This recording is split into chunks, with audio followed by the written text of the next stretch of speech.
একটি বিবাহিত জীবন যেখানে হাসি নেই, শান্তি নেই, আছে শুধু মানসিক যন্ত্রণা। অনিকেত নামে এই ব্যক্তির জীবনটাও তেমন। 14 বছরের দাম্পত্যের পর সে এখন ক্লান্ত। তার স্ত্রী অবনীয় মানসিক অসুস্থতায় ভুগছে, অথচ ডিভোর্সও দিতে চাইছে না। এই দম বন্ধ করা জীবন থেকে বের হতে অনিকেত তার প্রেমিকা দেবিকাকে নিয়ে পারফেক্ট এক মাস্টার প্ল্যান সাজায়। সফল হতে পারলেই তাদের লাইফ সেট। কিন্তু ওই প্ল্যান কার্যকর করতে গিয়ে এমন এক পরিস্থিতি তৈরি হয় যা তারা স্বপ্নেও ভাবেনি। হ্যালো ফ্রেন্ডস, দিস ইজ প্লাবন অ্যান্ড ওয়েলকাম টু প্লাবন ওয়ার্ল্ড। বলছি মারাঠি ভাষায় মুক্তি পাওয়া ক্রাইম থ্রিলার মুভি ভালবির কথা, যার বাংলা অর্থ উই পোকা। এটা শুধু একটা সাধারণ খুনের গল্পই নয়, এটা টুইস্টে ভরা দম বন্ধ করা এক অভিজ্ঞতা। তো আপনি সেই অভিজ্ঞতা নিতে প্রস্তুত তো? মুভির শুরুতেই আমাদের অনিকেত নামে এক ব্যক্তিকে দেখানো হয়। এক হাতে গান নিয়ে অন্য হাতে পিজা খাচ্ছে। সামনে যাকে দেখছেন অনিকেতের গার্লফ্রেন্ড দেবিকা, পেশায় ডেন্টিস্ট। অনিকেত বিবাহিত, তার ওয়াইফের নাম অবনী। বিয়ে হয়েছে 14 বছর, তারপর এখনও তাদের বাচ্চা হয়নি। গত 1 বছর যাবৎ অনিকেত দেবিকার সাথে রিলেশনশিপে রয়েছে। আবার অনেকদিন যাবৎ অনিকেত অবনীকে ডিভোর্সের কথা বলছে, কিন্তু অবনী ডিভোর্সের জন্য রাজি হচ্ছে না। একে তো বাচ্চা নেই, তারপর অনিকেত ঠিকমতো তাকে কেয়ারও করে না। এজন্য অবনী মানসিক সমস্যায় ভুগছে। অনিকেত তাই সেই সুযোগটা কাজে লাগাতে অবনীকে পটিয়ে দুজন মিলে একসাথে আত্মহনন করার জন্য রাজি করিয়েছে। যদিও কাজটা রিস্কি, তারপর অনিকেত এই সুযোগটা হাতছাড়া করতে চাচ্ছে না। তাই দেবিকাকে নিয়ে অনিকেত পারফেক্ট একটি প্ল্যান বানিয়েছে। কালই তারা তাদের প্ল্যানটি কার্যকর করবে। তাই আজ তারা রিহার্সেল করছে, যাতে তাদের কোনো ভুল না হয়। তাহলে চলুন এবার দেখে আসি অনিকেত আর দেবিকা কী প্ল্যান সাজিয়েছে। তাদের প্ল্যান মতো অনিকেত আজ রাতে দেবিকাকে কল করে আগামীকালের জন্য অ্যাপয়েন্টমেন্ট নিয়ে রাখবে। দেবিকাও তার অ্যাসিস্ট্যান্টকে ছুটি দিয়ে দিবে, যাতে কাল চেম্বারের মধ্যে দেবিকা একাই থাকতে পারে। এরপর সকাল হতেই অনিকেত শেষ দিনের অফিসের কথা বলে বাড়ি থেকে বের হবে। তবে অফিসে যাওয়ার আগে অনিকেত থানায় গিয়ে তার নামে লাইসেন্সকৃত যে গানটি রয়েছে সেই গানের একটি মিসিং কমপ্লেন লিখাবে। কমপ্লেনের রিসিপ্ট নিয়ে অফিসে গেলে দেবিকা তার রিসিপশনিস্টকে দিয়ে অনিকেতের অ্যাসিস্ট্যান্টকে কল করিয়ে তার অ্যাপয়েন্টমেন্টের কথা মনে করিয়ে দিবে। মানে অফিসের লোকজন যেন বুঝতে পারে অনিকেত ডেন্টিস্টের কাছে গিয়েছে। এরপর অনিকেত অফিস থেকে সোজা দেবিকার ক্লিনিকে চলে যাবে। দেবিকার ক্লিনিকের ঠিক নিচেই একটি ফটোকপির দোকান আছে। অনিকেত সেখানে একটি বই ফটোকপি করতে দিয়ে তারপর উপরে যাবে, যাতে ওই দোকানের সিসিটিভিতেও অনিকেতকে দেখা যায়। এরপর উপরে গিয়ে অনিকেত অপেক্ষা করলে ঠিক 1টা বাজতেই দেবিকা অনিকেতকে ভিতরে নিয়ে যাবে। প্ল্যান মতো দেবিকা আগে থেকেই ভিতরে সিসিটিভি অফ করে রাখবে। আর পেশেন্ট থাকাকালীন অবস্থায় দেবিকা ভিতরে কাউকে অ্যালাউ করে না বলে ভিতরে কারো আসার সুযোগ নেই। দেবিকা আগে থেকে একটি ডেলিভারি কোম্পানির ব্যাগ এবং ড্রেস অ্যারেঞ্জ করে রাখবে, যেটা পরে অনিকেত হেলমেট মাথায় দিয়ে ক্লিনিকের পিছের দিক দিয়ে বের হয়ে যাবে। নিচে আবার দেবিকার একটি স্কুটি রাখা থাকবে, আর ওই স্কুটি নিয়ে অনিকেত তাদের কলোনিতে যাবে। সময়টা যেহেতু দুপুর, তাই এই সময় ডেলিভারি বয়দের আনাগোনা বেশি থাকায় সিকিউরিটি গার্ডও চেক করবে না। তাই সেই সুযোগে অনিকেত তার বাড়িতে চলে যাবে। আর এদিকে সবাই ভাববে অনিকেত ক্লিনিকে আছে। আবার ডেলিভারি বয়ের ড্রেস দেখে যদি অবনী কিছু জানতে চায়, তাহলে অনিকেত অবনীকে বলবে পাওনাদারেরা যাতে তার পিছু করে বাড়ি পর্যন্ত পৌঁছে না যায়, এই জন্য সে এভাবে এসেছে। এরপর দুজন দুটি কাগজের মধ্যে সুসাইড নোট লিখবে যে আমাদের মৃত্যুর জন্য কেউ দায়ী নয়। প্ল্যান মতো অনিকেতের কাছে 2টি গান থাকবে। কালোটা অনিকেতের নিজের, যেটা অরিজিনাল, আর সাদাটা নকল, যেটা কোনো গুলি থাকবে না। 2টি গানই সাইলেন্সার লাগানো থাকবে, যাতে ফায়ারের শব্দ বাইরে না যায়। আর অনিকেত চালাকি করে সাদাটা নিজের কাছে রেখে নিজের আসলটা অবনীকে দিবে। এরপর একসাথে কাউন্ট করে শ্যুট করা মাত্রই অবনী মারা যাবে। এরপর অবনী যে মৃত্যুর আগে নোটটি লিখে গিয়েছিল, অনিকেত অবনীর পাশে ওই নোটটি রেখে দ্রুত সেখান থেকে তার জিনিসপত্র নিয়ে বের হয়ে যাবে। অনিকেত একদমই শান্তভাবে ড্রাইভ করে সোজা ক্লিনিকে চলে যাবে। অনিকেতটা টার্গেট করছে 1:45-এর মধ্যে পুরো কাজটা হয়ে যাবে। আর ক্লিনিকে পৌঁছা মাত্রই অনিকেত তার পোশাক চেঞ্জ করবে। এরপর দেবিকা অনিকেতের ফিলিং পলিশ করে ভালো করে ওয়াশ করে দিবে, যাতে মনে হয় এত সময় ভিতরে অনিকেতের ট্রিটমেন্টই চলছিল। আবার অনিকেত এখান থেকে যাওয়ার সময় নিচে ফটোকপির দোকান থেকে ওই বইটিও নিয়ে যাবে, যাতে পরবর্তীতে সিসিটিভি ফুটেজ যদি পর্যবেক্ষণ করা হয়, তখন সিসিটিভিতে অনিকেতের উপরে যাওয়া এবং এখান থেকে বের হওয়া দুটোই দেখা যাবে। অনিকেত এখান থেকে অফিসে ফিরে কলের জন্য অপেক্ষা করবে, কারণ ঠিক 2টার সময় তাদের কাজের মহিলা আসে। তার কাছে এক সেট চাবিও আছে। তাই অবনী দরজা না খুললেও সে তার চাবি দিয়ে দরজা খুলে ভিতরে গিয়ে অবনীর ডেড বডি দেখে নিশ্চয় কল করবে। অবনীর মৃত্যুর খবর পেয়ে যতক্ষণ অনিকেত বাড়িতে পৌঁছাবে ততক্ষণে নিশ্চয়ই পুলিশ এবং ফরেন্সিক টিম এসে তাদের কাজ শুরু করে দিবে। যেহেতু অবনীর নোট পাওয়া যাবে আর অনিকেতও তার গান মিসিংয়ের কমপ্লেন করিয়েছে, তাই পুলিশ তার তদন্ত করে এটাই পাবে অবনী গতরাতে অনিকেতের গান চুরি করে পরবর্তী দিন সুসাইড নোট লিখে আত্মহন করেছে। পুলিশ তখন অনিকেতকে সন্দেহ না করে উল্টো অনিকেতকে সান্ত্বনা দেওয়ার চেষ্টা করবে, যার ভিতর দিয়ে কেসটা ক্লোজ হয়ে যাবে। এটাই মূলত তাদের মাস্টার প্ল্যান। সাথে তারা আরও একটি প্ল্যান করে রেখেছে। রিনোভেশনের কথা বলে অনিকেত তাদের বাড়ির যত মালামাল আছে সব অন্য একটি গোডাউনে শিফট করিয়ে নেবে, আর অবনীকে বলবে ব্যাংকে লোন থাকার কারণে ব্যাংক কর্তৃপক্ষ তাদের সব মালামাল নিয়ে গেছে। মানে অবনী একসময় মনে করে নিবে তাদের ভবিষ্যৎ বলতে আর কিছু নেই। এই জন্য ব্যাংকের একটি ফেক নোটিশও তৈরি করে রেখেছে। তবে দেবিকা জানতে চাচ্ছিল, যদি আমাদের প্ল্যান কাজ না করে, তোমার ওয়াইফ যদি কাল রাজি না হয় তখন কি করবে? অনিকেত বলে, কি করবো আবার? ক্যান্সেল করে দিব। দেবিকার কথা, তুমি যে গান মিসিংয়ের কমপ্লেন করেছ তার কি করবে? অনিকেত বলে, পুলিশকে বলবো যে আমি খুঁজে পেয়েছি। দেবিকার কথা, অবনী যদি আবার কখনো রাজি হয় তখনই কি তুমি আবার পুলিশকে বলবে গান হারিয়েছে, নাকি তখনও প্ল্যান ক্যান্সেল করে দিবে? অনিকেত তখন ভেবে বলে, ও যদি ওর মাইন্ড চেঞ্জ করে আমি ওকে খুন করব। তবে দেবিকা বলে, গান শট রেসিডিউ বলতে একটা কথা আছে। কোনো ব্যক্তি যদি নিজের মাথায় নিজে শ্যুট করে তাহলে গান থেকে যে গুলি ফায়ার হয় ওই গুলির বারুদের কিছু অংশ তার হাতে লেগে থাকে। তুমি যদি শ্যুট করো তাহলে তোমার হাতে থাকবে, অবশ্যই সেটা অবনীর হাতে থাকতে হবে, না হলে তুমি পুলিশের হাতে ধরা পড়ে যাবে। অনিকেত বলে, সমস্যা নেই, হাতে গ্লাভস থাকবে আর ফুল স্লিপ পরে নিব, পরবর্তীতে সেগুলো আবার পুড়িয়ে দিব। তবে দেবিকা অনিকেতকে সাবধান করে দেয়, কারণ অবনীর হাতে যে গান থাকবে সেটা আসল গান, ওই গানে গুলি লোড করা থাকবে। তাই অবনী যদি ওর মাইন্ড চেঞ্জ করে ফেলে যে কোনো মূল্যে ওর থেকে তুমি গানটি নিয়ে নিবে, নয়তো সেখানে অন্য কিছু ঘটতে পারে।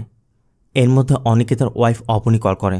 অনিকেত অবনীকে বলে সে লোনের জন্য একটি ব্যাংকে যোগাযোগ করেছে, তাতেও কোনো লাভ হয়নি। অবনী কল কেটে দিলে অনিকেত দেবিকাকে বলে, ওর সাথে আমার সব কথা হয়ে গেছে, এটাই আমাদের পারফেক্ট শুধু। আর আমরা যে প্ল্যান করেছি আমরা দুজন ব্যতীত কেউ কিছু জানতে পারবে না, টেস্ট করার মতো কোনো সুযোগ নেই, তাই কালই আমরা আমাদের প্ল্যান কার্যকর করব বলে অনিকেত বাড়িতে চলে যায়। অনিকেত ঘরে ঢোকার সময়ই দরজার সাথে ওই নোটিশটি লাগিয়ে দেয়। এরপর ভিতরে প্রবেশ করে দেখে ড্রয়িং রুমে টিভি চলছে, কিন্তু অবনী নেই। অনিকেত অবনীকে খুঁজতে খুঁজতে বেডরুমে চলে যায়, আর এরপরই দেখে অবনী বেডের তলায় শুয়ে আছে। অনিকেত অবনীকে চাকানোর চেষ্টা করে, কিন্তু অবনী উঠছিল না। তখনই অনিকেত তার গানটি বের করে গুলি লোড করা ছাড়াই ট্রিগার চাপলে শব্দ পেয়ে অবনী উঠে যায়। অনিকেতকে দেখে অবনী বলে ওঠে, আরে আমি তো ঘুমিয়ে পড়েছিলাম। এরপর আমরা দেখতে পাই অবনী কয়েকটি উইপোকাকে খাওয়াচ্ছে। মূলত অনেক বছর যাবৎ অবনী এই উইপোকাদের উপর রিসার্চ করছে। আমরা জানি উইপোকা বিভিন্ন জিনিসপত্র খেয়ে নষ্ট করে ফেলে, সেই উইপোকাকে অবনী প্লাস্টিক খাওয়ানোর চেষ্টা করছে। মানে এটা একটা এক্সপেরিমেন্ট আর কি।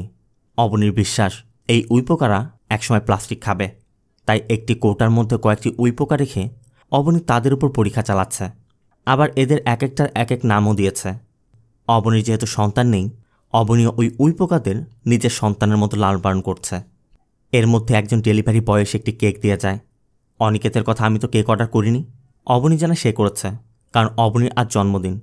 এই জন্য অনিকেত পেমেন্ট দিয়ে কেকটি ভিতরে নিয়ে যায়। আজ অবনীর জন্মদিন, অথচ অনিকেত সেটা জানে না। আর এতে করে অবনীর কিছু যায় আসে না, কারণ এটা নতুন নয়। বিয়ে হয়েছে 14 বছর, 13 বছর যাবৎ অনিকেত এই বার্থডের কথা ভুলে যায়, তাই অবনীর কাছে এই বিষয়টা স্বাভাবিক হয়ে গেছে। এরপর অবনী কেক খেতে খেতে একটি মেডিসিন নিয়ে অনিকেতের কাছে জানতে চায়, তুমি কোথায় ছিলে? অনিকেত বলে, লোনের ব্যাপারে ব্যাংক অফিসারের সাথে কথা বলতে গিয়েছিলাম, লাভ হয়নি। অবনী জানতে চায়, গান এনেছ? অনিকেত তখন ওই গান দুটি বের করে দেখায়। তবে প্ল্যান যেহেতু আগামীকালের, তাই অনিকেত আসল গানটি সরিয়ে রাখে। অবনীর কথা, দুইটি গান কেন, একটা দিয়ে তো আমরা মরতে পারি। অনিকেতের কথা, আমাদের তো একসাথে মরতে হবে তাই না? এটা শুনে অবনী বলে, 1 বছর যাবৎ আমাকে ভালো করে স্পর্শ করো না, তাই চলো মরার আগে একটু ফিজিক্যাল করি। টিভিতে একটি প্রোগ্রাম চলছিল, তাই অনিকেত সেটি বন্ধ করে বলে, কেন যে এসব দেখো? অবনী বলে, এসব দেখতে আমার ভালো লাগে, আর অংশুমান বলেছে এগুলো দেখতে। অংশুমান মূলত অবনীর সাইকিয়াট্রিক ডক্টর। অনিকেত বলছিল, কেন তার কাছে গিয়ে টাকা নষ্ট করো? অবনীর কথা, সে তো টাকা নেয় না, সে আমাকে কেস স্টাডি হিসেবে দেখছে, আর মেডিসিনও তো একদম ফ্রি দিচ্ছে। তুমি কেন এসব নিয়ে চিন্তা করছো? সেও আমার মতো একজন রিসার্চার। অবনীর কথায় অনিকেত বুঝতে পারে আজ অবনীর সেশন ছিল, তাই অনিকেত জানতে চায়, আমাদের প্ল্যানের বিষয়ে কাউকে কিছু বলনি তো আবার? অবনী জানায় সে কাউকে বলেনি। এই জন্য অনিকেত বলে, ঠিক আছে, যেমনটা আমরা ডিসাইড করেছিলাম কাল আমরা এটা করব। তখনই অবনী বলে ওঠে, তোমার কি কারোর সাথে অ্যাফেয়ার চলছে? না হলে 1 বছর পর্যন্ত তুমি কিভাবে নিজেকে সামনে রেখেছো বলো তো? মানে ওই যে অবনী বলেছিল 1 বছর তাদের মধ্যে কোনো ফিজিক্যাল হচ্ছে না, তাই অবনী ধারণা করছে অনিকেতের অন্য কারোর সাথে রিলেশন রয়েছে, এই জন্য সে সেখান থেকে তার চাহিদা মিটিয়ে আসছে। অবনী অনিকেতকে এটাও বলে, আজ যদি আমাদের একটা বাচ্চা থাকতো আমরা কি এটা করতে চাইতাম? অনিকেত তখন অবনীকে বোঝায়, দেখো আমি অনেক স্ট্রেসের মধ্যে আছি, বাড়ি অফিস সব হারিয়েছি, ব্যাংকেও কোনো টাকা নেই, আমাদের সব কিছু শেষ হয়ে গেছে। তুমি যদি এটা করতে না চাও সমস্যা নেই, আমি একাই করব। তুমি চাইলে বাঁচতে পারো, আমাকে ডিভোর্স দিয়ে তুমি ফ্রি হয়ে যাও, ফাইন্যান্সিয়াল ক্রাইসিস আমি একাই দেখব। অবনী তখন অনিকেতকে চর মেরে বলে, আমি মরে যাব তারপর তোকে ডিভোর্স দেব না। অনিকেত তখন অবনীকে দরজার সামনে নোটিশটি দেখায় যে আমাদের বাড়ি গাড়ি ঘরে যা আসবাবপত্র সব কিছু চলে যাবে, 1 সপ্তাহের মধ্যে ব্যাংক সব নিয়ে যাবে, আমাদের আর কিছুই থাকবে না। শোনা মাত্রই অবনী অনিকেতের পিছে থেকে গান নিয়ে নিজের মাথায় ঠেকিয়ে বলে, আজ তো আমার জন্মদিন, আজই আমি মরে যাই, যেদিন জন্ম হয়েছিল সেদিনই মৃত্যু হবে, খুব ভালো একটা দিন। তবে অনিকেত বারবার থামানোর চেষ্টা করছে, কারণ অনিকেত তো জানে ওই গানের মধ্যে গুলি আছে। অনিকেত বারবার অবনীর কাছে গান চাইছে, কিন্তু অবনী বলছেন না, আজ আমি মরতে চাই, কাল তো কোনো বিশেষ দিন না, কালকের জন্য কেন অপেক্ষা করব। অনিকেত তখন অবনীকে বোঝায়, আমাদের একটা চিঠি লিখে তারপর এটা করতে হবে, না হলে আমাদের মৃত্যুর পর আমাদের কাজের মহিলা আমাদের ড্রাইভার এরা ফেসে যেতে পারে। আমরা তো আমাদের সমস্যার জন্য মারা যাচ্ছি, তা আমাদের মৃত্যুর পর আমাদের আশেপাশের লোকদের জন্য কোনো সমস্যা না হয় সেটা তো আমাদের ঠিক করে যেতে হবে, তাই আগে আমাদের নোট লিখতে হবে। অবনীও রাজি হয়। দুজন দুটি কাগজে নিজেরাই তাদের নোটটি লিখে এবং নিচে সিগনেচার করে দেয় যে আমাদের মৃত্যুর জন্য কেউ দায়ী থাকবে না। এদিকে আবার অবনী মেডিসিনের ওভারডোজ নিয়েছে, তাই অবনীর একটু ঘুম ঘুম ভাব হয়েছে। এই সুযোগে অনিকেত গান আর ওই নোটটি নিয়ে অবনীকে বলে, যেমনটা আমরা প্ল্যান করেছিলাম আমরা কাল কাজটি করব। অনিকেত গানটা ব্যাগের মধ্যে রেখে দেয়। আবার অবনীও বলছিল কালকে ওই কাজটা করার আগে অবনী যে উই পোকাদের উপর রিসার্চ করছিল ওই পোকাগুলোকে সে রিলিজ করে দিবে, কারণ উই পোকাগুলো এখনও প্লাস্টিক খাওয়া শুরু করেনি। এরপর অবনী ঘুমিয়ে পড়তেই অনিকেত দেবিকাকে কল করে আগামী দিনের জন্য একটি অ্যাপয়েন্টমেন্ট নিয়ে নেয়, মানে যেমনটা তারা প্ল্যান করেছিল। সিন চলে যায় সকালে। মালামাল নিতে অনিকেত যাদেরকে হায়ার করেছিল তারা এসে হাজির। তাই অনিকেত অবনীকে ঘুম থেকে তুলে অবনীকে বলে যে ব্যাংক থেকে মালামাল নিতে এসেছে, আমাদের সব মালামাল দিয়ে দিতে হবে। অবনীর চোখের সামনেই তার ঘরের সকল মালামাল নিয়ে যায়। এদিকে অনিকেত ওই লোকদেরকে বলে রেখেছে, আমার ওয়াইফকে সারপ্রাইজ দিতে আমি রিনোভেশনের কাজ করাচ্ছি, তাই বিষয়ে ওকে কিছু বলার দরকার নেই। তারাও সেভাবে মালামাল নিয়ে চলে যায়। এর মধ্যে ড্রাইভার এসে পড়ে। অনিকেত তাই অবনীকে বলে যে দুপুর একটা শুভ সময় আছে, আমি শেষ দিনের মতো অফিসের কাজ সেরে দুপুরের মধ্যে এসে পড়ব, এরপর আমাদের প্ল্যান মতো আমরা কাজটা করব বলে অনিকেত বের হয়ে যায়। তবে গাড়িতে উঠে ড্রাইভারকে বলে, আমার পিস্তল হারিয়ে ফেলেছি, তাই অফিসে যাওয়ার আগে আমাদের থানায় যেতে হবে। তো ড্রাইভার কথা মতো অনিকেতকে আগে থানাতে নিয়ে যায়। এরপর অনিকেত রাইটারের কাছে তার মিসিং গানের কমপ্লেনটি করে। অনিকেত ভাবছিল কমপ্লেন করা হয়ে গেলেই তাকে রিসিপ্ট দিয়ে দিবে আর সে চলে যাবে, কিন্তু রাইটার জানায় আগেই রিসিপ্ট দেওয়া যাবে না। আপনি যেহেতু গান মিসিংয়ের কমপ্লেন করেছেন, ক্রাইম ব্রাঞ্চ থেকে একজন অফিসার গিয়ে আগে আপনার বাড়ি এবং অফিস ভালো করে তল্লাশি করবে, এরপর তার রিপোর্টের ভিত্তিতেই আমরা আপনাকে রিসিপ্ট দিব। অনিকেত পড়েছে এখন মহাজালায়, এখন সে কী করবে। তবে রাইটার ক্রাইম ব্রাঞ্চে কল করে অফিসারকে আসতে বললে তারা জানায় তারা এর থেকে গুরুত্বপূর্ণ কাজে ব্যস্ত, তাই তারা আসতে পারছে না। এই জন্য রাইটার অনিকেতের গান মিসিংয়ের কমপ্লেনের রিসিপ্টটি দিয়ে দেয়। রিসিপ্ট নিয়ে অনিকেত ড্রাইভারকেও বলে যে গাড়িটা ভালো করে তল্লাশি করে দেখো। এরপর অফিসে যাওয়ার সময় অনিকেত তাদের মেয়েট রাধাবাইকে কল করে এবং বলে তোমার ম্যাডামের ডক্টরের কাছে যেতে হবে, তাই ঠিক 2টায় চলে আসবে। আর অফিসে ফিরেই অনিকেত ক্লিনিকের ফোনের অপেক্ষায় বসেছিল। তবে 12টা 33 মিনিটে অনিকেতের অ্যাসিস্ট্যান্ট এসে জানায়, স্যার ক্লিনিক থেকে কল এসেছিল, আপনার নাকি ডেন্টিস্টের অ্যাপয়েন্টমেন্ট আছে। অনিকেত বলে, হ্যাঁ, আমার রুট ক্যানাল করানো হবে তো। এরপর অনিকেত বের হয়ে যায়। তবে প্ল্যান মতো অনিকেত আগে নিচের ওই ফটোকপির দোকানে একটি বই ফটোকপি করতে দেয়। লোকটি জানায় পুরো বই ফটোকপি করতে 40 থেকে 45 মিনিট সময় লাগবে। অনিকেত বলে, সমস্যা নেই, আমি উপরে ক্লিনিকে আছি, আপনি কাজ করুন। এরপর অনিকেত উপরে গিয়ে অপেক্ষা করছিল। আর ঠিক 1টা বাজতেই দেবিকা অনিকেতকে ভিতরে নিয়ে যায়। দেবিকা ভিতর থেকে দরজাটা লকও করে দেয়। এরপর অনিকেত ডেলিভারি বয় ড্রেস পরে পিছের দরজা দিয়ে বের হয়ে যায়। দেবিকাও তখন ভিতরে পলিশিং করার নাটক করছে, যাতে বাইরে বসা লোকজন বুঝতে পারে ভিতরে কাজ চলছে। দেবিকার স্কুটি নিচে রাখা ছিল, তাই অনিকেত দেবিকার স্কুটি দেখা মাত্রই ওই স্ক্রু নিয়ে সোজা তার বাড়িতে চলে যায়। তবে বারবার বেল দেওয়ার পরও অবনী দরজা খুলছিল না। এক পর্যায়ে অনিকেত তার কাছে থাকা চাবি দিয়ে দরজা খুলে ভিতরে প্রবেশ করে। অনিকেত অবনীকে ডাকে, কিন্তু অবনী কোনো সাড়া দিচ্ছে না। এরপর খুঁজতে খুঁজতে তাদের বেডরুমে গিয়ে দেখে অবনী ফ্লোরের মধ্যে শুয়ে আছে। অনিকেত মনে করে অবনী হয়তোবা ঘুমিয়ে আছে। এই জন্য অনিকেত তার ব্যাগ থেকে গান বের করে অবনীর হাতে রেখে অবনীর মাথায় শ্যুট করে দেয়। এরপর অনিকেত হাত ওয়াশ করতে ওয়াশরুমে যাচ্ছিল। ঠিক তখনই অবনীর ফোনে ডক্টর আনসুমানের কল আসলে অনিকেত ফিরে এসে ব্যাগ থেকে অবনীর লেখায় নোটটি বের করে ফ্লোরের মধ্যে রাখে। অনিকেত লক্ষ্য করে অবনী তার উইপোকাগুলো ছেড়ে দিয়েছে। অনিকেত ভাবছিল উইপোকাগুলো হয়তোবা ওই নোটটা খেয়ে ফেলতে পারে। এই জন্য অনিকেত ঘর থেকে বরিক পাউডার এনে পুরো নোটের চারপাশে বরিক পাউডার ছিটিয়ে দেয়। আর অবনীর হাতের মধ্যে বরিক পাউডার লাগিয়ে ওই বরিকের বোতলের সাথে একটি ছাপও দিয়ে রাখে, যাতে কেউ দেখলে মনে করে অবনী এটা করেছে। এরপর অনিকেত বের হয়ে যাচ্ছিল। তবে দরজার সামনে গিয়ে মনে পড়ে সে তো হেলমেট ফেলে এসেছে। তাই অনিকেত আবার ফিরে তার হেলমেট নিয়ে বাইরে থেকে দরজা লক করেই প্ল্যান মতো আবার ক্লিনিকে চলে যায়। দেবিকাও অনিকেতের জন্য অপেক্ষা করছিল। তবে তখনই এক মহিলা তার শাশুড়িকে রক্তাক্ত অবস্থায় নিয়ে এসে রিসিপশনের মেয়েটির সাথে ঝামেলা করছিল। সে মূলত ইমার্জেন্সির কথা বলে তার শাশুড়িকে ভিতরে পাঠাতে চাচ্ছে। বাধ্য হয়ে দেবিকাও দরজা খোলে এবং তাদেরকে বোঝানোর চেষ্টা করে যে ভিতরে পেশেন্ট আছে। কিন্তু মহিলার কথা, আপনি ওনার রক্ত দেখছেন না, ইমার্জেন্সি কাজ আগে করুন, পরেই পেশেন্টের কাজ করবেন। দেবিকা যতই বোঝানোর চেষ্টা করুক ওই মহিলা কিছুতেই বুঝতে চাইছে না। এই জন্য দেবিকা বলে, ঠিক আছে, আপনার বাইরে বসুন, আমি ফার্স্ট এইড দিচ্ছি। তাই দেবিকা ফার্স্ট এইড বক্স নিয়ে বাইরে এসে ওই মহিলাকে ফার্স্ট এইড দিতে শুরু করে। এদিকে অনিকা তো পিছের দরজায় চলে এসেছে, কিন্তু দেবিকা দরজা খুলছে না, কারণ দেবিকা তো আর রুমের মধ্যে নেই। অনিকে তো অনেক সময় অপেক্ষা করার পর দেবিকা না খোলায় একসময় সামনের দরজা দিয়ে এসে পড়ে। আর অনিকেতকে দেখেই দেবিকা দ্রুত আবার রুমের মধ্যে গিয়ে পিছের দরজা খুলে দেওয়ার পর অনিকেত ভিতরে প্রবেশ করে। দেবিকা জানতে চাচ্ছিল সব হয়ে গেছে। অনিকেত বলে, আমি গিয়ে দেখলাম ঘুমিয়েছে, তাই ওর মাথায় গান রেখে শ্যুট করে দিয়েছি। দেবিকার কথা, ওর ফিঙ্গারপ্রিন্ট লেগেছে, আর তোমার ফিঙ্গারপ্রিন্ট? অনিকেতের কথা, গান যেহেতু আমার ফিঙ্গারপ্রিন্ট তো থাকবেই। তবে নোটটি রাখার সময় দেখলাম আশেপাশে উইপোকা ঘুরছে, এজন্য আমি বরিক পাউডার ছিটিয়ে রেখে এসেছি, আর বোতলের গায়ে ওর ফিঙ্গারপ্রিন্ট রেখে এসেছি। এরপর অনিকেত পোশাক চেঞ্জ করলে দেবিকা দ্রুত অনিকেতের ফিলিংটি পলিশ করে দেয়। আর পূর্ববর্তী প্ল্যান মতো অনিকেত এখান থেকে বের হয়ে ফটোকপির দোকান থেকে বই নিয়ে দ্রুত কারে উঠে যায়। আর এরপর অফিসে যাওয়ার সময় ড্রাইভারকে বোঝানোর জন্য অনিকেত বারবার অবনীকে কল করে নাটক করছিল আর বলছিল, তোমার ম্যাডাম যে কেন ফোন ধরছে না।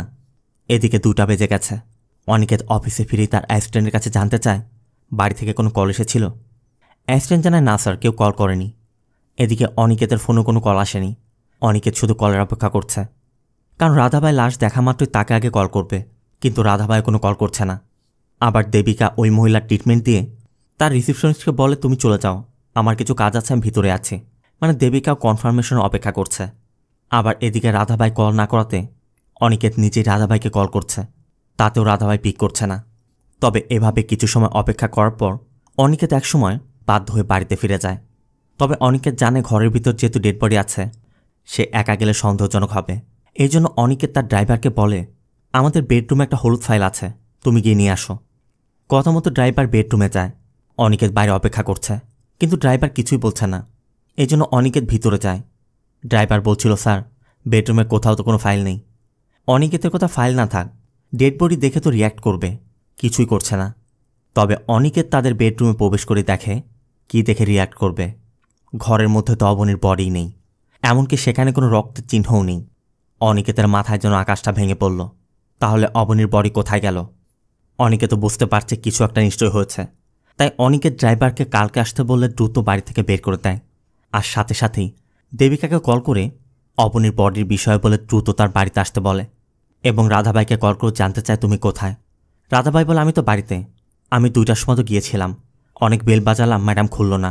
আমার কাছে যে চাবি ছিল, আমি চাবি দিয়ে দরজা খোলার চেষ্টাও করেছি, কিন্তু আমার চাবি কাজ না করায় আমি একসময় বাধ্য হয়ে বাড়ি ফিরে এসেছি। এর মধ্যে দেবিকাও এসে পড়ে। অনিকেত দেবিকাকে দেখায় যে আমি এখানেই ওকে শ্যুট করেছিলাম। আবার আমাদের মেয়ে রাধাবাই বলছে সে তার চাবি দিয়ে দরজা খুলতে পারেনি। দেবিকার কথা, একই চাবি দিয়ে তুমি যদি খুলতে পারো, সে কেন পারবে না? দেবিকা ধারণা করে কেউ অবনীর বডি সরিয়ে হয়তোবা অনিকেতকে ব্ল্যাকমেল করার চেষ্টা করছে। তারা পুরো ঘরের বিভিন্ন কাপবোর্ডগুলো খুঁজে দেখে, কোথাও বডি নেই, আবার যে নোটটা রেখে গিয়েছিল সেই নোটটা পর্যন্ত নেই। দেবিকার কথা তুমি বলছিল পারফেক্ট প্ল্যান, আর এখন পারফেক্ট ফাঁসি। এদিকে অনিকেতের কিডনিতে পাথর, পানীয় যেমন বেশি খেতে হয়, হিসুও বেশি করতে হয়। তাই অনিকেত হিসু করছিল আর বলছিল, চলো পুলিশে গিয়ে কমপ্লেন করি যে আমার ওয়াইফ মিসিং। দেবিকার কথা সকালে বলেছ গান মিসিং, বিকেলে তোমার ওয়াইফ মিসিং, তারা কি মনে করবে? এরপর অনিকেত টিস্যু ব্যবহার করে ডাস্টবিনে ফেলতে গিয়ে কিছু একটা দেখে চমকে ওঠে। অনিকেত সাথে সাথে দেবিকাকেও ডাকে। দেবিকাও জিনিসটা দেখা মাত্র অনিকেতকে এক চড় মেরে বসে। তবে কি দেখে তারা চমকে উঠল এটা আমি একটু পর বলবো। তবে তার থেকে বেশি চমকে যায় তারা তখনই যখন অবনীর নম্বর থেকে অনিকেতের কাছে কল আসে। তাহলে অবনী কি জীবিত? ভয় ভয়ে অনিকেত রিসিভ করতেই অন্য পাশ থেকে কেউ একজন বলে, আমি তোমাকে অ্যাড্রেস পাঠাচ্ছি, দ্রুত আমার এখানে চলে আসো। অনিকেত জানতে চায়, তুমি কে ভাই? লোকটি বলে, তুমি সবই জানো, তাই সময় নষ্ট না করে দ্রুত এখানে আসো। তাই ওই লোকের কথা মতো অনিকেত দেবিকাকে নিয়ে তার লোকেশনে চলে যায়। অনিকেত প্রথমে দেবিকাকে দূরে রেখে ওই লোকের বাড়িতে গিয়ে বেল দিতেই লোকটি দরজা খুলে অনিকেতকে বলে, তুমি একা কেন? তোমার পার্টনার কই? তাকেও নিয়ে আসো। এই জন্য অনিকেত বাধ্য হয়ে দেবিকাকেও নিয়ে আসে। এরপর লোকটি জানায় তার নাম আংশুমান, আর সে একজন সাইকিয়াট্রিস্ট। মানে অবনী যে ডক্টর থেকে ট্রিটমেন্ট নিত, এই সেই ডক্টর অংশুমান। তবে ভিতরে গিয়ে অনিকেত জানতে চায়, আপনি আর্জেন্ট কেন আমাদের ডেকেছেন? ঠিক তখনই অংশুমান অবনীর ডেড বডি দেখায়। দেখা মাত্রই অনিকেত দেবিকা দুজনে চমকে ওঠে। অবশ্য অংশুমান বলে, ও মারা গেছে। অনিকেত বলে, মারা গেছে মানে? কি হয়েছিল ওর? সেশন নেওয়ার সময় কোনো অ্যাক্সিডেন্ট ঘটেছিল? দেবিকা পোল্টি দিয়ে বলে, এখন তো পুলিশকে ডাকতে হবে। অনিকেত বলছিল, অ্যাক্সিডেন্টলি কিছু হয়ে গেছে কিনা সেটা বলো। অংশুমান বলে, তুমি যে ওর মাথায় শ্যুট করেছ, অ্যাক্সিডেন্টলি আমি সেটা দেখে ফেলেছি, কারণ আমি ওই সময় বাথরুমে ছিলাম। অনিকেতের কথা, তুমি কিভাবে আমার ঘরে ঢুকেছ? অংশুমান বলে, ও আমার পেশেন্ট, ট্রিটমেন্ট দিতে আমি গিয়েছিলাম। আর এখান থেকে সিন চলে যায় ফ্ল্যাশব্যাকে। অবনী অংশুমানের কাছে ট্রিটমেন্ট নিতে আসলে প্রথম সেশনেই অবনী বলছিল, ছোট ছোট বাচ্চাদের দেখলে আমার খুব ভালো লাগে, মনে হয় তাদেরকে কিডন্যাপ করে নিয়ে আসি, কারণ আমার তো বাচ্চা নেই, টাকা নেই, সুখ শান্তিও নেই, তাই আমার বাচ্চারও কোনো প্রয়োজন নেই। অনেকে তো এমনটাই মনে করে। অংশুমানও বুঝতে পারে বাচ্চা না থাকার কারণে অবনীর মধ্যে একটা প্রতিক্রিয়া তৈরি হয়েছে, এই জন্য অবনী বারবার আত্মীয় কথাই বলছে। তাই অংশুমান বলে, আমি তোমাকে কিছু মেডিসিন দিচ্ছি, এই মেডিসিনগুলো নিলে তোমার ভিতর থেকে এই প্রতিক্রিয়াগুলো দূর হয়ে যাবে। এরপর থেকে অবনী ওই মেডিসিন নিতে শুরু করে, কিন্তু অংশুমান বলে ওই মেডিসিন কোনো কাজে আসছিল না। ওই দিনের পর থেকে অংশুমান কাউন্সেলিং শুরু করে। আর এভাবে একদিন অবনীতের বাড়িতে সেশন নিতে গেলে অবনী জানে তার দুটি উইপোকা মারা গেছে। অবনী তার রিসার্চ সম্পর্কেও বলে, নিজেরও বাচ্চা নেই, তারপর উইপোকা মারা গিয়েছে। এই জন্য অবনী অনেক ইমোশনাল ছিল, আর সেই ইমোশন থেকেই অংশুমানকে জড়িয়ে ধরে। অংশুমান জানায় এরপর ও আমার প্রতি অ্যাট্রাক্ট হতে শুরু করে, তবে আমি ওকে দূরে রাখার চেষ্টা করেছি। তবে অংশুমানের মুখে এই কথা শোনার পর দেবিকা তার ব্যাগ থেকে একটি প্রেগনেন্সি কিট বের করে দেখায়, যে কিটটা তারা অনিকেতদের বাথরুমের ডাস্টবিনের মধ্যে পেয়েছিল, যেটা আমি বলেছিলাম একটু পর জানাবো। তার মানে দাঁড়াচ্ছে অবনী প্রেগনেন্ট ছিল। অনিকেতে বলছিল, বেটা তুমি চিকিৎসা করার নাম করে পেশেন্টদের এই করে বেড়াও, 1 বছর যাবৎ আমি ওকে স্পর্শ করি না, তাহলে প্রেগনেন্ট কিভাবে হলো? অংশুমান তখন স্বীকার করে যে অ্যাক্সিডেন্টলি একদিন ঘটেছিল। অনিকেতের কথা 14 বছর চেষ্টা করছি তারপরও পারছি না, আর তুমি একদিনে জ্যাকপট মেরে দিলে। এটা শুনে আবার দেবিকা বলছিল, কেন তোমার জেলাস হচ্ছে? তবে এরপর অংশুমান জানায় আজ সকালে অবনী তাকে কল করে বলেছে অবনী প্রেগনেন্ট। এটা শুনে অংশুমান প্রথমে একটু খুশি হয়েছিল, পরে অবনী জানায়, আমার পেটের বাচ্চা অনিকেতের নয়, তোমার, তাই আমি এখন অনিকেতকে ডিভোর্স দিয়ে তোমার সাথে বসবাস করব। অংশুমান তো পড়েছে এক বিপদে। অংশুমান বলে, তুমি আপাতত কাউকে কিছু বলো না। অবনী বলে, তাহলে আমি তোমার ওখানে আসছি। অংশুমান বলে, দরকার নেই, তুমি বাড়িতেই থাকো, আমি তোমার ওখানে আসছি। এরপর আমরা দুজন আলোচনা করে একটা সিদ্ধান্ত নিব আমরা কি করব। অংশুমান অনেক বছরের পরিশ্রমের পর এই পর্যন্ত এসে পৌঁছেছে, তাই অংশুমান চাচ্ছে না অবনীর জন্য তার সব কিছু বৃথা যাক। মানে এটা যদি প্রকাশ হয়ে যায় তাহলে তার মান সম্মান সব কিছু হারিয়ে যাবে। তাই অংশুমানের আর কোনো রাস্তা ছিল না। অংশুমান অবনীর জন্য হাই ডোজেস একটি মেডিসিন তৈরি করে নিয়ে যায়, আর অবনীর সাথে কথায় কথায় অংশুমান অবনীকে ওই মেডিসিন খাইয়ে দিলে অবনী ঘুমের মধ্যেই মারা যায়। অংশুমানও যখন বুঝতে পারে অবনী মারা গেছে, অংশুমান তখন বের হয়ে যাচ্ছিল, ঠিক তখনই কলিং বেল বেজে ওঠে। অংশুমানও তখন উকি দিয়ে দেখে অনিকেত এসেছে। এই জন্য অংশুমান দ্রুত বাথরুমের দরজার পিছন লুকিয়ে পড়ে। আর এরপরে মূলত অংশুমান উকি দিয়ে অনিকেতকে অবনীর মাথায় গুলি করতে দেখেছিল। অংশুমানের কথা, আমার মেডিসিন খেয়েও এমনিতে মারা গিয়েছিল। পোস্টমর্টমে ধরা পড়ত মেডিসিনের ওভারডোজ, স্পষ্ট প্রমাণ হয়ে যেত এরা সুইসাইড ছিল। কিন্তু তুমি ওর মাথায় গুলি করে এটাকে ক্লিয়ার মার্ডার কেস বানিয়ে দিয়েছ। অংশুমান দূর থেকে সবই দেখছিল। তবে অনিকেত যখন হাত ওয়াশ করতে বাথরুমের দিকে যাবে, অংশুমান তখন কোনো উপায় না পেয়ে অবনীর নম্বরে কল করায় অনিকেত আবার অবনীর কাছে ফিরে যায়। আর এরপরই মূলত অনিকেত ওই নোট রেখে নোটের চারপাশে বড়ি পাউডার ছিটিয়ে বের হয়ে গিয়েছিল। দেবিকা জানতে চায় তাহলে বডি কেন এখানে এনেছ? অংশুমান বলে আমার তো বডি আনার প্ল্যান ছিল না, শেষ মুহূর্তে আমার এটা করতে হচ্ছে। ওর পেটে আমার বাচ্চা ছিল, পোস্টমর্টম করলে আমি ফেসে যেতাম। অনিকেতের কথা ওখানে তো একটা নোট ছিল, তাতে তো আত্মপ্রমাণ হতো। অংশুমান বলে ঘোড়ার ডিম হতো। একে তো পেটের মধ্যে বিষ, আবার মাথার মধ্যে তুমি বুলেট ঢুকিয়ে রেখেছ, তাতে কী প্রমাণ হতো? বিষ খেয়ে মরেনি বলে কি মাথায় শ্যুট করে মরেছে, নাকি গুলিতে মরেনি বলে পয়জন খেয়ে মরেছে? পোস্টমর্টম স্পষ্ট ধরা পড়ে যেত পয়জনের কারণে আগেই তার মৃত্যু হয়েছে, আর পরে তাকে শ্যুট করা হচ্ছে। Clear cut murder case. ওই অবস্থায় যদি আমি ওখানে বডি রেখে আসতাম, কেউ যদি দেখতে পেত, তাহলে আমিও ফাঁসতাম, তোমরাও ফাঁসতে। অংশুমান বলে এই জন্যই আমি রক্ত পরিষ্কার করে ওনার দিয়ে ওর মাথা পেঁচিয়ে দিয়েছি। এরপর আমি বডিটা বের করতে যাচ্ছিলাম, ঠিক তখনই তোমাদের মেইড এসে পড়ে। তবে রাধাবাই বেশ কিছুক্ষণ বেল দেওয়ার পরও দরজা না খোলাতে নিজের কাছে থাকা চাবি দিয়ে দরজা খুলতে যাচ্ছিল। তখন অংশুমান ভিতর থেকে লক করে দিলে রাধাবাইয়ের খুলতে পারছিল না, বাধ্য হয়ে রাধাবাইয়ের চলে যেতে হয়েছিল। এই জন্যই মূলত রাধাবাই তার কাছে থাকা চাবি দিয়ে খুলতে পারেনি। এরপরে অংশুমান বডিটি তার কারে বসিয়ে নিয়ে এসেছে, তবে কপাল ভালো যে আশেপাশে কেউ দেখতে পায়নি। অংশুমান বডির সাথে নোট, ফোন, মেডিসিন সব কিছুই নিয়ে এসেছে। এখন সমস্যাটা হচ্ছে দুই গ্রুপই অবনীকে মারা আলাদা আলাদা প্ল্যান করেছিল, দুটোই এখন মিক্স আপ হয়ে গেছে। অংশুমানের কথা আমার মেডিসিন খেয়ে মারা গেছে কোনো সমস্যা হতো না, কারণ ডিপ্রেশনে ওভারডোজ মেডিসিন নিয়ে আত্মহত্যা করেছে স্পষ্ট প্রমাণ হয়ে যেত। দেবিকার কথা ওর পেটে যে তোমার বাচ্চা ছিল তার ডিএনএর কী করতে? অংশুমান বলে কী করতাম? বলতাম যে আমাদের রিলেশন ছিল, ডিভোর্সের পর আমরা বিয়ে করে নিতাম, কিন্তু তার মধ্যে ডিপ্রেশনের পর এটা করে ফেলেছে। তখন না আমাকে কেউ সন্দেহ করতো, না তোমাদের কেউ করতো। এখন তোমাদের প্ল্যানের কারণে সব কিছু ভেস্তে গেল, কিন্তু দেবিকার কথা তোমার জন্যই আমাদের প্ল্যান নষ্ট হয়েছে। আবার দেবিকা অনিকেতকে বলছিল তুমি মারার আগে চেক করে দেখতে পারলে না যে জীবিত না মৃত? মরা মানুষকে মেরে এসেছ। অনিকেতের কথা এই ব্যাটার ওষুধ খেয়েও সবসময় এমন মরার মতো করে ঘুমায়, আমি কি করে বুঝবো যে ও মারা গেছে? তবে অংশুমান বলে এখন একটা সমাধান আছে, ওর বডিটাকে কিছু করতে হবে, কারণ বডি না পেলে কোনো কেস হবে না। এই জন্যই তো তোমাদের ডেকেছি। অনিকেত দেবিকাকে বোঝায় যে এখন আমাদের করার কিছু নেই, ও যেমনটা বলছে আগে আমরা বডিটা ডিসপোজ করি। কিন্তু দেবিকা অংশুমানকে বিশ্বাস করতে পারছে না। অনিকেতের কথা ও তো আমাদের মধ্যে ফেসে গেছে, আগে আমরা এই ঝামেলা থেকে বাঁচি, পরে ওর বিষয় দেখা যাবে। অংশুমান দেবিকাকে বলে দেখো, এখন আমরা অ্যাকাউন্টের সিক্রেট জেনে গিয়েছি, তাই নিজেদের মধ্যে যুদ্ধ না করে সমাধানের ব্যবস্থা করি।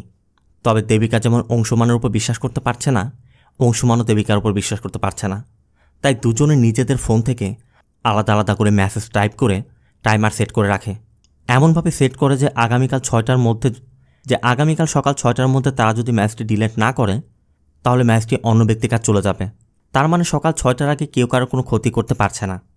তবে এখন বিষয় হচ্ছে বডির কি করা যায়। অংশুমান বলে হয় পুঁতে রাখতে পারি, না হয় পুড়িয়ে দিতে পারি। দেবিকা বলে তাহলে তোমার বাংলোতেই পুঁতে রাখি। অংশুমানের কথা আমার বাংলোতে কেন? অনিকেতের বাংলোতে নিয়ে যাও। অবশ্য অনিকেত বলে আমরা শহর থেকে দূরে কোথাও নিয়ে ওর বডিটি পুঁতে রাখি, আর এরপর পুলিশের কাছে রিপোর্ট করি আমার ওয়াইফ মিসিং। দেবিকা তখন বুদ্ধি দিচ্ছিল আমি একটা কেসে দেখেছিলাম বডি কেটে টুকরো টুকরো করে বিভিন্ন জায়গায় ফেলে দিয়েছিল, কিন্তু কথা হচ্ছে বডি কাটবে কে? অনিকেত বলে তোমরা ডক্টর, তোমরা কাটো। কিন্তু অংশুমান দেবিকা কেউই কাটতে রাজি হচ্ছে না। এর জন্য বডিটিকে শহর থেকে দূরে কোনো নির্জন জায়গায় নিয়ে পুঁতে ফেলার সিদ্ধান্ত নেওয়া হয়। কথা মতো বডিটি কারে তোলা হয়। এরপর আংশুমানরা মাটি খোঁড়ার জন্য প্রয়োজনীয় জিনিসপত্র নিয়ে নেয়। দেবিকার কথা যদি আমরা বডিটি পুঁততে না পারি তখন যদি পুড়িয়ে দিতে হয়, এই জন্য অংশুমান খালি একটি ডিজেলের ক্যান এবং পাইপও নিয়ে নেয়, যাতে কার থেকে ডিজেল বের করে পোড়াতে পারে। এদিকে আজ আবার নিউ ইয়ারের রাত, বিভিন্ন পয়েন্টে পুলিশের চেকপোস্ট থাকবে, তাই অবনীর বডিটি এমনভাবে মুড়িয়ে রাখে যে অবনী ঘুমিয়ে পড়েছে। দেবিকাকেও অবনীর পাশে বসানো হয়। এরপর তারা শহরের বাইরে যাওয়ার উদ্দেশ্যে রওনা হয়। তবে শহর থেকে বের হওয়ার সময় একটি পেট্রোল পাম্প থেকে কারের ট্যাঙ্কটি ফুল করে নেয়, যাতে অতিরিক্ত তেল দিয়ে তারা পোড়াতে পারে। আবার নিউ ইয়ারের রাতে তারা সমস্যায় পড়েছে। একে তো বিভিন্ন জায়গায় পুলিশের চেকপোস্ট থাকবে, তারপরও মানুষজন বাইরে ঘোরাফেরা করছে। এরপর অংশুমান বুদ্ধি দিচ্ছিল দূরে কোনো জঙ্গলের মধ্যে বডি ফেলে আসি, জঙ্গলের জন্তু জানোয়ার খেয়ে ফেলবে। দেবিকার কথা না, জন্তুরা যদি পুরোপুরি না খায় আমরা কাজ করি বডিটি পুড়িয়ে দিই, আর সম্পূর্ণ না পড়া পর্যন্ত অপেক্ষা করতে হবে, কারণ অর্ধেক পড়া বডি পেয়ে পুলিশ তদন্ত করে সব বের করে ফেলতে পারে। অংশুমানের কথা পুরো বডিটি পড়া পর্যন্ত অনেক সময়ের দরকার, এত সময় আছে আমাদের কাছে, আবার বডিটি ফেলে দিলেও কোনো গাছে তো ঝুলে থাকতে পারে, মানুষও দেখতে পারে। এই জন্য অনিকেতে বলছিল চলো দূরে কোনো জায়গা দেখে পুড়িয়ে ফেলি। আর এভাবে কিছু তো যাওয়ার পর একটি টোল প্লাজা পার হতেই পুলিশের চেকপোস্ট পড়ে। চেকপোস্ট দেখা মাত্র দেবিকা ঘুমের অভিনয় করে। পুলিশরাও দেখে মনে করে যে পিছনে দুজনই ঘুমাচ্ছে, এজন্য তারা কাগজপত্র চেক করে তাদের ছেড়ে দেয়। তবে দেবিকা এভাবে লাশের পাশে বসে থাকতে চাইছে না, এর জন্য একটু সামনে গিয়ে অনিকেতকে পিছে বসিয়ে দেবিকা ড্রাইভ করে। আর এরপরে সামনে একটি ট্রাক দেখা যায়। ট্রাকটা কোনোভাবেই দেবিকাকে সাইড দিচ্ছিল না। দেবিকা একটু রকচোরা স্বভাবের মেয়ে, এই জন্য দেবিকা যে কোনোভাবেই ওই ট্রাকটিকে ওভারটেক করার চেষ্টা করছে। ট্রাকটি যারা চালাচ্ছিল তারাও ড্রিঙ্কস করছে আর ট্রাক চালাচ্ছে। অংশুমানরা বারবার দেবিকাকে বোঝানোর চেষ্টা করলেও দেবিকা একসময় ওভারটেক করার চেষ্টা করলে ওই ট্রাক চালক দেবিকাকে চাপ দিয়ে চলে যায়। তবে ইমার্জেন্সি ব্রেক করায় দেবিকারা বেঁচে গেছে। এটা দেখে আশেপাশে কয়েকজন লোক এগিয়ে আসে। তবে দেবিকাদের কোনো ক্ষতি না হয় দেবিকারা আবার ড্রাইভ শুরু করে। এরপর এখান থেকে কিছু দূরে একটি নির্জন জায়গা দেখে আংশুমানরা সেখানে গর্ত করার সিদ্ধান্ত নেয়। তাই গাড়ি থেকে মাটি খোঁড়ার জিনিসপত্র নিয়ে অংশুমান আর অনিকেত মাটি খুঁড়তে শুরু করে। দেবিকা তখন কারে অপেক্ষা করছে। তবে ঠিক তখনই একটি মোটর বাইক আসে। দেবিকাকে দেখে ওই বাইক থেকে একটি মেয়ে নেমে আসে। আজ যেহেতু নিউ ইয়ারের রাত, তাই তারা কোনো একটি জায়গায় ক্যাম্প ফায়ার করতে চাচ্ছিল। অবশ্য দেবিকা জানে আমরা টয়লেট ব্রেকের জন্য দাঁড়িয়েছি।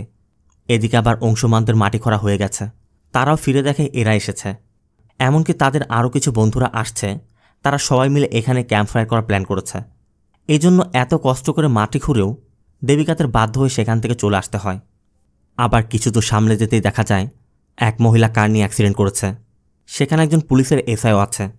দেবিকাদের কার দেখে ওই এসআই এগিয়ে আসে, জানতে চায় কোথায় যাচ্ছেন। অংশুমান বলে সামনেই যাচ্ছি। তখন এসআই ওই কারে থাকা মহিলাকে দেখিয়ে দিয়ে বলে ওনাকে একটু শহরে নামিয়ে দিবেন। আবার ভিতরে অবনীকে দেখে এসআই জানতে চায় উনি কি ঘুমিয়েছে।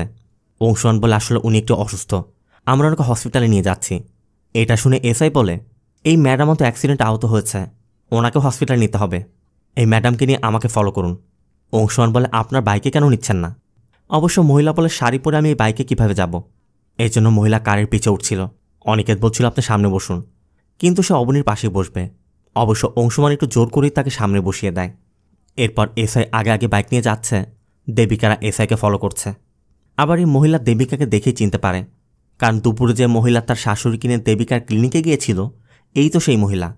এই মহিলা আবার একটু কথা বেশি বলে।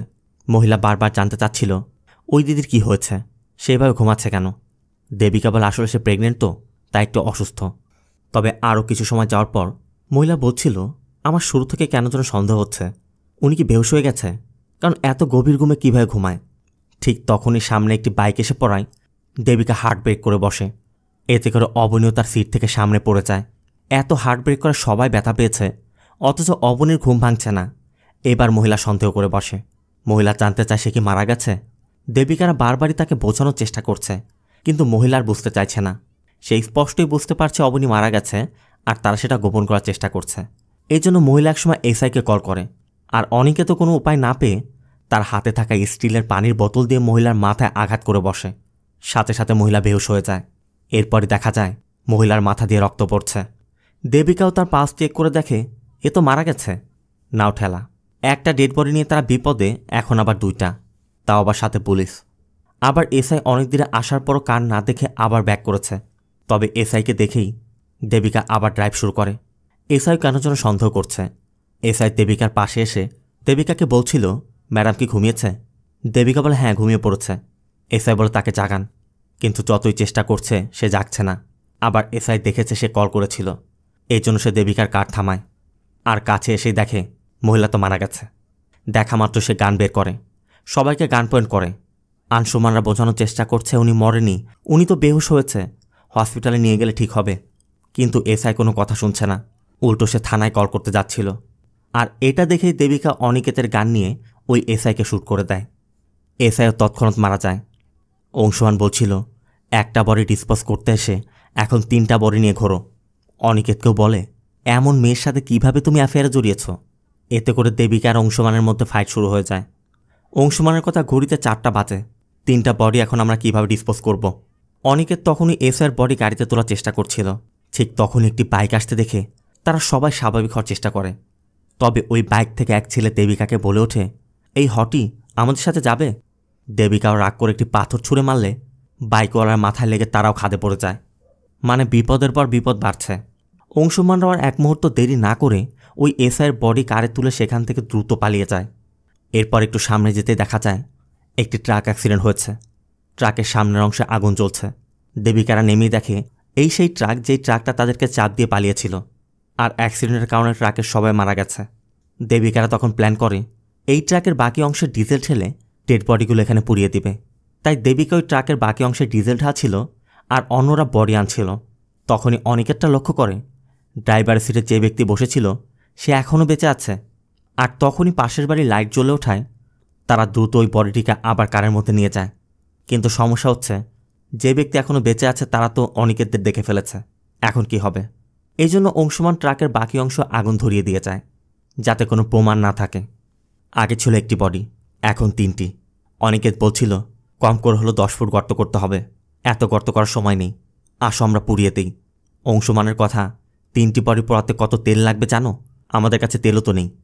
দেবিকা বলে তাহলে চলো বাড়িতে নিয়ে যাই, আবার কিছুক্ষণের মধ্যে সকাল হয়ে যাবে, সকাল হতে কেউ না কেউ দেখে ফেলতে পারে। তাই অনিকেত আর দেবিকার সিদ্ধান্ত নেয় তারা এই বডি 3টি আবার বাড়িতে নিয়ে যাবে। 31st নাইট বলে আজ রাতে না হয় পুলিশের চেকপোস্ট বেশি, কাল তো আর থাকবে না, কাল রাতে তারা বডিগুলো ডিসপোজ করবে। তাই আজকের মতো দেবিকা আর অংশুমান তাদের ফোনে যে মেসেজের টাইমার সেট করে রেখেছিল সেগুলো ডিলিট করে দেয়। এরপর প্ল্যান মতো 3টি বডিকে অনিকেতদের বাড়িতে নিয়ে যাওয়া হয়। ঘরের মধ্যে শুধুমাত্র একটি সোফায় ছিল, তাই 3টি বডিকে সোফার মধ্যে বসিয়ে অনিকেত, দেবিকা এবং অংশুমান সামনে বসে প্ল্যান করছিল আগামীকাল তারা এই বডি 3টির কী করবে। ঠিক তখনই উপর থেকে ঝাড়বাতি পড়ে যায় আর এই 3জনও অন দি স্পটই মারা যায়। পরবর্তী দিন সকাল হতেই পুলিশ এসে তদন্ত শুরু করে। পুলিশ ভালো করে লক্ষ্য করে দেখে এই ঝাড়বাতিটা যে দড়ির সাথে বাঁধা ছিল ওই দড়িটা উইপোকা খেয়ে দিয়েছে। মানে অবনী যে উইপোকাদের প্লাস্টিক খাওয়ানোর প্র্যাকটিস করছিল, মানে সে যে রিসার্চ করছিল সেটা বাস্তবায়ন হয়েছে। উইপোকাগুলো প্লাস্টিক খাচ্ছে। এর ভিতর দিয়ে এই মুভির গল্পটা শেষ হয়। আর মুভির গল্পটা আমাদের এটাই শেখায়, স্বার্থপরতা এবং প্রতারণা শেষ পর্যন্ত নিজের ধ্বংসই ডেকে আনে, কারণ এখানে প্রত্যেকেই নিজ নিজ স্বার্থের কথা ভেবেছিল। তো মুভিটি আপনার কেমন লাগলো অবশ্যই কমেন্টে জানাবেন। ভিডিওটি ভালো লাগলে ভিডিওতে লাইক দিয়ে চ্যানেলটিকে সাবস্ক্রাইব করতে একদম ভুল করবেন না। দেখা হবে অন্য কোনো মুভি বা সিরিজের এক্সপ্লেনেশন ভিডিওতে। ততক্ষণ সব ভালো থাকবেন, সুস্থ থাকবেন। আল্লাহ হাফেজ।